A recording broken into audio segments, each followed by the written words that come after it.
মঙ্গলবার গভীর রাতে চমকে উঠেছিল পাকিস্তান। স্থানীয় সময় রাত 1:05 থেকে 1:30 পর্যন্ত প্রায় 25 মিনিটে পাকিস্তানের 9টি স্থাপনায় ক্ষেপণাস্ত্র হামলা চালিয়েছে ভারত।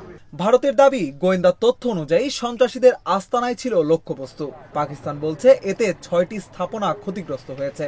পাকিস্তান আরও দাবি করেছে এই হামলার সময় ভারতের 5টি যুদ্ধবিমান এবং একটি ড্রোন ধ্বংস করা হয়েছে, যদিও ভারতের পক্ষ থেকে এই দাবির সত্যতা নিশ্চিত করা হয়নি। ইসলামাবাদের দাবি অনুযায়ী ভারতের এই হামলায় নিহত হয়েছেন 31 জন এবং আহত হয়েছেন অন্তত 57 জন পাকিস্তানি। অন্যদিকে পাকিস্তানের পাল্টা আঘাতে 15 জন বেসামরিক ব্যক্তি প্রাণ হারিয়েছেন বলে জানিয়েছে ভারতের সেনাবাহিনী।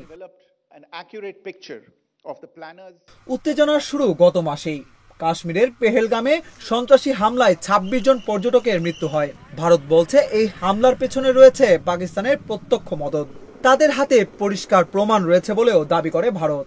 তবে পাকিস্তান তা অস্বীকার করে বলে ভারত কোনো তথ্যই উপস্থাপন করতে পারেনি। এখন প্রশ্ন, এই উত্তেজনা কি নতুন এক যুদ্ধের দিকে যাচ্ছে? ভারত পাকিস্তানের পূর্ব ইতিহাস বিশ্লেষণ করলে দেখা যায় এর আগেও এমন ঘটেছে। 2016 সালের উরির ঘটনার পর সার্জিক্যাল স্ট্রাইক, 2019 সালের পুলওয়ামার পর বালাকোট বিমান হামলা। তবে এবার ভারতের আঘাত আরও বিস্তৃত।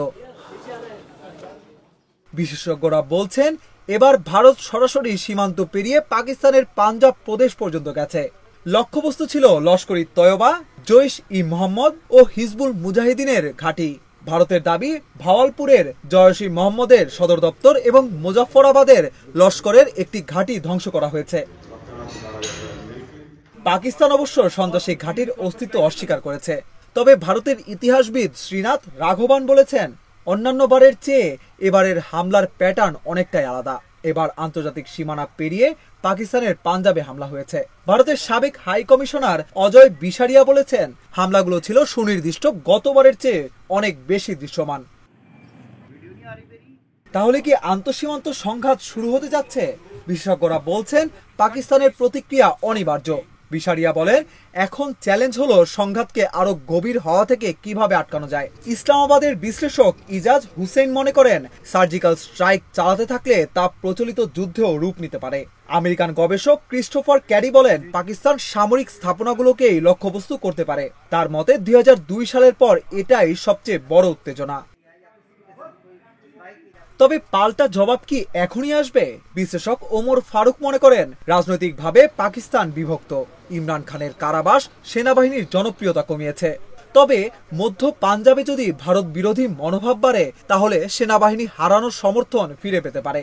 ইজাজ হুসেইন বলছেন, এই হামলা সেনাবাহিনীর জন্য সমর্থন ফিরে পাওয়ার সুযোগ। গণমাধ্যম ভারতের যুদ্ধবিমান ভূপাতিত হওয়ার খবর ছড়ালেও স্বাধীনভাবে এসব যাচাই করা সম্ভব হয়নি। সব পরিস্থিতি বিবেচনা করলে একটি প্রশ্ন থেকেই যায়, উত্তেজনার আগুন কি নেভানো যাবে, নাকি এর শেষ হবে যুদ্ধেই?